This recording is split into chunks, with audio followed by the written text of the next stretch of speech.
안녕하세요. 코로나 가족 확진 일기 연재하던 김경진입니다. 제가 코로나 확진 가족 일기 연재 끝내고 거기서 이제 제가 아쉬웠던 점, 그 다음에 도움될 만한 점 모아서 후기 형식으로 지금 한번 만들게 되었습니다. 그 가족 간에 코로나 확진자가 나왔을 경우에 대처하는 법 간단하게 설명드릴게요. 저는 의료인이 아니고 제가 지금부터 드리는 말씀은 제 본의와는 다르게 사실과는 굉장히 다를 수 있다는 점을 미리 알려드립니다. 자, 먼저 한국을 제외한 다른 나라에서 가족 간의 확진자가 나왔을 경우인데요. 보통의 경우에는 같이 생활을 하다가 확진 판정을 받는 경우가 대부분입니다. 지금 현재 격리 중에서도 대외 활동을 하시는 가족분이 계시다면 그분은 아무 증상이 없고 그럴 만한 의심할 게 전혀 없더라도 지금 밖에 활동을 하시는 분을 격리 상태에 준하는 상태로 계속 유지를 하셔야 의심 증상이 나왔을 때 바로 격리에 들어가고요. 그리고 바로 검사를 받고 난 다음에도 가족들이 현재 격리 상태에서 어느 정도 안전한 이런 상태가 되게 됩니다. 보통은 방을 따로 쓰고 화장실을 따로 쓰는 것만으로도 상당히 예방이 되고 많이 도움이 되니 만약에 그런 식의 조치 없다가 갑자기 증상이 나오기 시작하면 굉장히 당황하게 돼요. 왜냐하면 잠복기 때 이미 많은 접촉을 했거든요. 식사를 같이 한다든지 같이 가족으로서의 일상생활을 같이 했기 때문에 다른 가족들은 검사를 받을 수 없는 상황에서 굉장히 불안합니다. 그래서 어떻게 해야 되고 누구를 격리해야 될지 잘 모르는 상황이 나오기 때문에 의료진은 말할 것도 없고 의료진이 아니신 분들이라도 지금 현재 밖에 계속 활동을 하시는 분들은 약간의 격리 수준을 유지하시는 것이 훨씬 더 도움이 됩니다. 자, 일단 확진을 받게 되면 당연히 이제 격리를 시작하시는데요. 격리를 할 때 그 치료에 대해서 잠깐 말씀드릴게요. 제가 뭐 구체적인 약명을 말씀드리거나 그러는 건 아니지만 일단은 확진을 받으시면 주치의와 상담을 하셔서 처방을 받으셔야 돼요. 근데 그 처방이 지금 현재 공식적인 처방으로는 그 해열제와 비타민 C를 처방받으시게 됩니다. 근데 그거 말고 진행되는 과정에서 뭐 예를 들어 배가 너무 쓰리다든지 그다음에 구토가 나온다든지 그러면 요즘은 대부분 원격 진료를 하기 때문에 그 주치의나 담당 선생님께 전화를 드리고 그 다음에 상담을 하시고 처방을 꼭 받으시기 바랍니다. 그리고 또 하나 제가 조심스럽게 말씀드리면 코로나 바이러스는 현재 지금 치료제, 그러니까 효과적인 치료제는 없는 것 같습니다. 지금 언론에도 많이 나오고 여러 가지 방법들이 나오지만 사망자가 계속 증가하는 것을 보고 여러 가지 경우들을 생각해 보면 현재 완벽하게 효과적인 모든 사람에게 효과적인 치료제는 없는 것 같습니다. 그 점 유의하시고 아무 약이나 막 드시지 않도록 조금 조심하시는 게 좋을 것 같아요. 너무 처음에 당황해서 이거저거 시도해 보려고 할 수 있지만 제 생각으로는 일단 의사의 처방을 받고 꾸준한 모니터링을 하는 게 아무 약이나 시험해 보시는 것보다 더 나을 것 같습니다. 자, 그리고 이제 격리에 대비해서 물품들을 구입하셔야 되는데요. 일단은 생각보다 물자들이 굉장히 많이 필요합니다. 보통은 이제 저도 막연하게 2주 격리라고 생각해서 이제 물품들을 준비했는데 2주보다 훨씬 길 수도 있어요. 생각보다 굉장히 격리 기간이 길 수 있어요. 그리고 그 격리 기간 동안에 집에서만 생활하기 때문에 평소에 소비되는 양보다 훨씬 더 뭐 음식이라든지 여러 기타 물품들이 많이 소비됩니다. 그걸 감안하시고 물자들 준비하시면 되고요. 반드시 준비하셔야 되는 것은 온도계, 그리고 있으면 정말 좋은 것이 산소 포화도 측정기입니다. 온도계 같은 경우에는 이제 간호를 할 때 항상 이제 온도가 어떻게 변화되는지를 보셔야 되고요. 온도가 104도 이상이면 그냥 바로 응급실로 가시면 되거든요.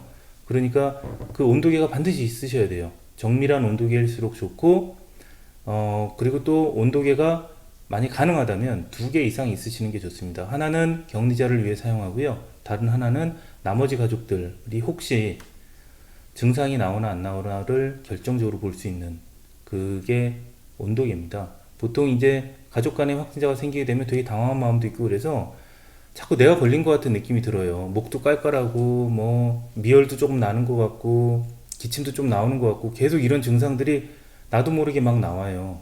근데 그런 것들이 대부분 알러지거나 별거 아니거나 심리적인 이유인 거가 저한테는 굉장히 많았습니다. 그렇기 때문에 온도계가 있다면 온도를 딱 재봐서 고열이 아니면 100도를 넘지 않고 코로나 바이러스의 일 확률이 좀 적거든요. 그러니까 반드시 온도계를 2개를 준비하셔서 하나는 확진자용, 다른 하나는 일반 걸리지 않은 나머지 가족용으로 사용하시는 게 좋고, 산소 포화도 측정기는 간호를 할 때 가장 위급해지는 경우는 숨이 안 쉬어질 때라고 합니다. 지금 현재 거의 대부분의 사망자들은 그 폐 쪽에 문제가 생겨서 사망하시는 분들이 많기 때문에 그거를 계속 모니터링 하시려면 이 환자가 숨을 잘 쉬는지 숨을 잘 쉬지 않는지 산소가 충분히 공급되는지를 알아야 되기 때문에 산소 포화도 측정기가 있으시면 손 여기 끝에다가 놓는 간단한 거면 되거든요. 그거를 측정해 주시면 지금 이 환자가 응급실에 가야 되는지 안 가야 되는지 계속 지속적으로 모니터링을 할 수 있습니다. 그래서 있으시면 좋은데 한 30불 정도밖에 안 하는 이 지금 산소 포화도 측정기가 거의 구하기가 불가능에 가깝습니다. 인터넷이라든지 약국에는 아예 없고요. 백 오더로 한다 그래도 한 달 이상 걸리는 경우가 많기 때문에 일이 닥치고 나서 준비를 하시면 이미 늦게 돼요. 그리고 만약에 온도계나 산소 포화도 측정기나 이런 것들이 없으시다면, 특히 온도계 반드시 주변 분들에게 부탁을 해서라도 내가 만약에 당신 가족이 걸리면 내가 바로 반납하겠다라는 조건으로라도 있으셔야 돼요. 온도계가 없이 가족 환자 간호하는 것은 거의 불가능에 가깝습니다. 온도계는 반드시 확보를 하셔야 됩니다. 그리고 일회용품인데요. 일회용품 같은 경우에는 생각보다 이것도 정말 많이 필요해요. 특히 일회용품 중에 어떤 것들이 필요하냐면 식기류가 필요합니다. 그 환자가 설거지를 할 수 없고 나머지 가족분들이 일일이 식사 때마다 다 그 식기를 소독하기가 어렵기 때문에 현실적으로 거의 불가능합니다.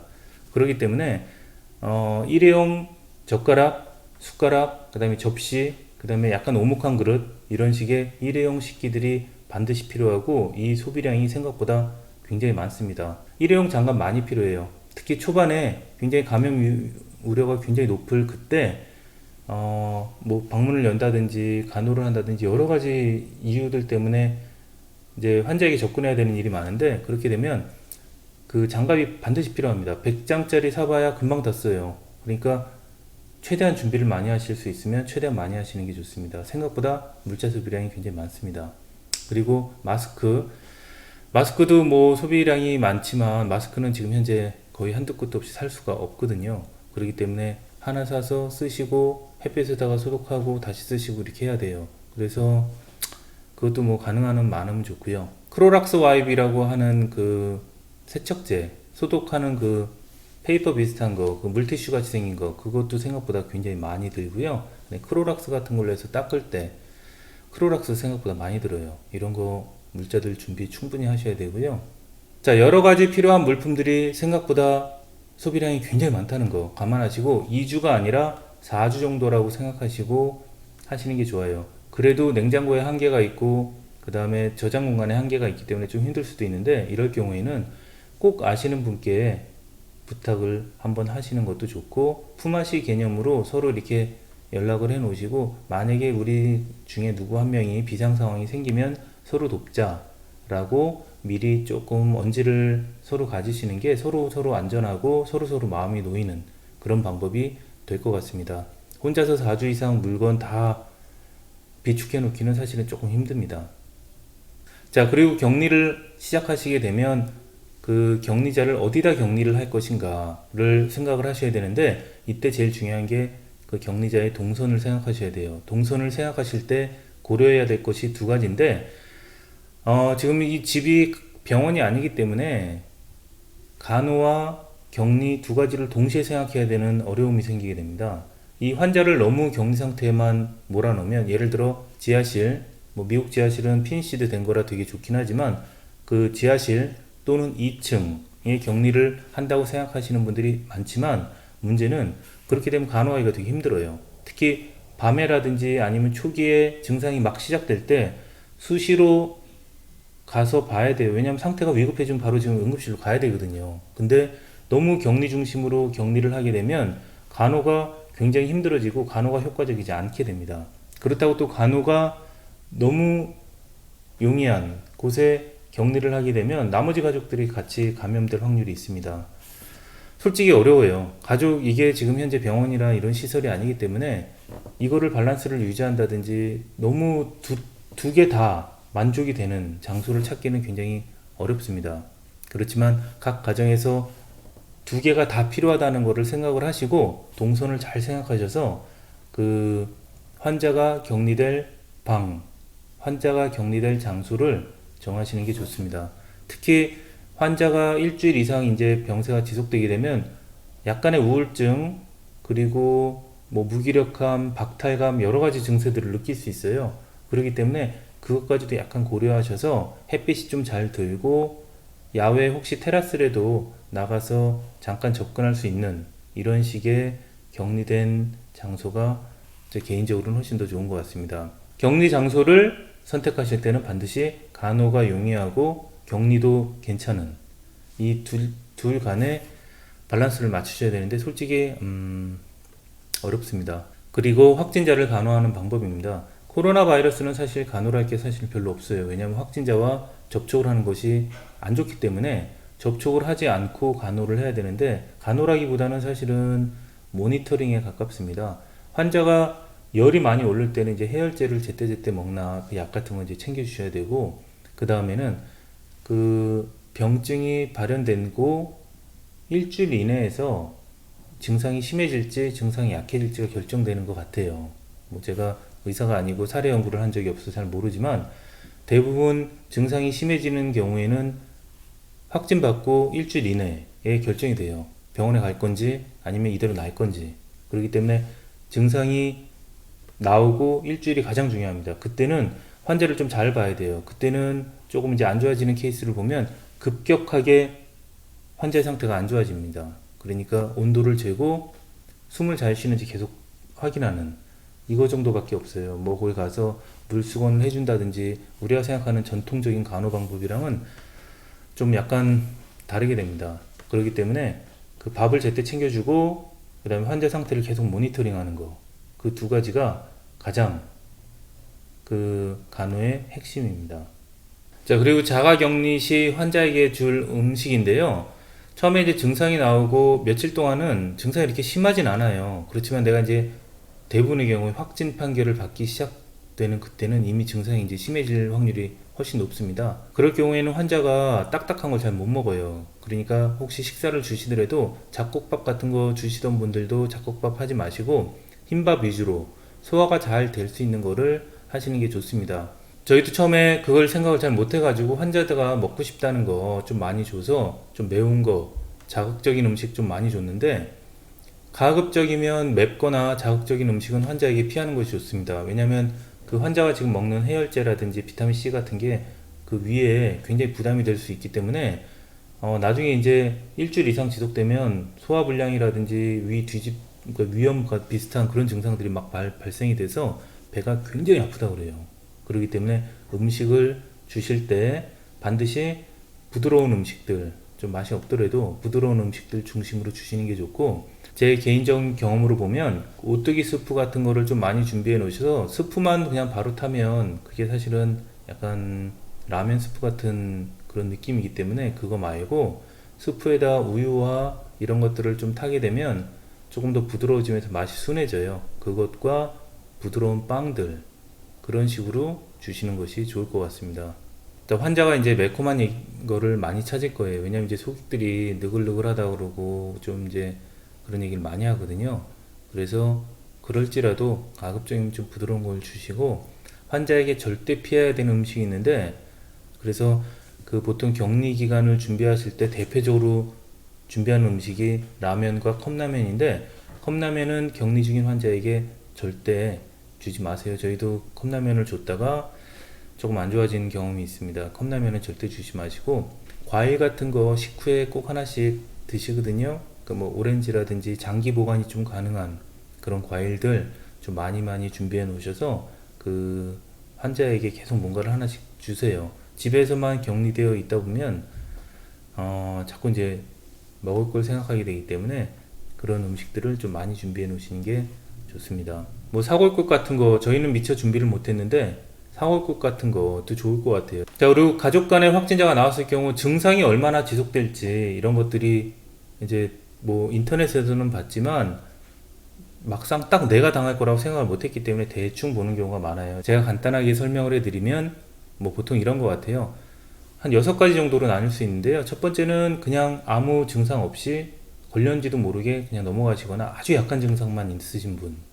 두 번째는 걸려서 증상이 나왔는데 독감 정도, 일주일에서 열흘 사이에 증상이 완전히 다 나으시는 분들. 세 번째는 제 와이프 같은 경우인데 증상이 시작되고 2주 동안 굉장히 아프고 3주 차에 좀 나을 것 같으면서 4주 차에 확실히 나아가는 이 정도 되는 분이 있고, 네 번째로는 증상이 중간에 갑자기 숨이 약간 안 쉬어진다든지 해서 응급실에 들어가지만 응급실에서 바로 나오시는 경우. 다섯 번째는 응급실에 가서 너무너무 고생을 하시고 힘들으셨지만 결국 나와서 퇴원하시는 분들. 그리고 여섯 번째는 갑자기 상태가 안 좋아져서 사망까지 이르게 되는 분. 보통 증상은 이 여섯 가지 중에 하나로 나오게 되더라고요. 확진 판결을 받았을 때 내가 지금 어느 케이스에 되는지 모르기 때문에 처음에 되게 불안해요. 어떤 케이스로 될지. 그리고 내가 확진자를 간호할 때는 4번, 5번, 6번 단계로 가서 응급실에 혹시 갈 수 있을지 없을지를 생각을 항상 해야 되기 때문에 그거를 대비를 해서 그 다음에 모니터링을 하는 게 굉장히 중요합니다.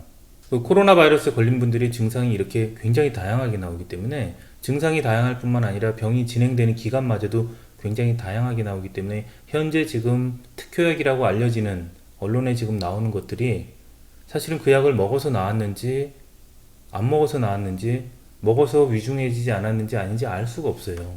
왜냐하면 너무 다양하니까. 걸린 사람들이 대부분 2주 정도 앓다 3주째 낫는다라고 하면 특효약을 먹어보면 금방 알아요. 특효약 먹어서 일주일, 3일이라도 빨라지면 아 그래 조금 더 나은 것 같아 라고 얘기할 수 있지만, 지금 증상이 이렇게 다양하다 보니까 그 약을 먹고 일주일 만에 나으신 분이 원래 일주일 만에 나을 분이었는지 아니면 그 약을 먹어서 일주일 만에 나은 건지 알 수가 없어요. 그래서 내가 그 약을 먹고 효과가 나왔다 없다 얘기하기가 지금 굉장히 어려운 상태입니다. 그러니까 가능하면 의사의 판단, 의사의 진단을 믿으시는 게 더 좋지 않을까 그렇게 생각됩니다. 코로나 바이러스 확진자가 가족 간에 나오는 거는 상상하기도 싫은 일이죠. 그렇지만 항상 최악의 경우를 생각하고 대비하면 그 최악의 상황은 맞지 않을 수 있기 때문에 지금부터라도 그 대비하시고 준비하신다면 혹시 만약에 사태가 일어난다고 해도 당황하지 않고 아주 효과적인 방법으로 대응하실 수 있을 거라고 생각됩니다. 제가 만든 이 후기 영상이 혹시라도 급한 일을 맞으신 가족에게 조금이라도 도움이 되는, 그리고 그 상황들을 준비하시는 가족분들에게 조금이라도 도움이 되는 그런 영상이 됐으면 좋겠습니다.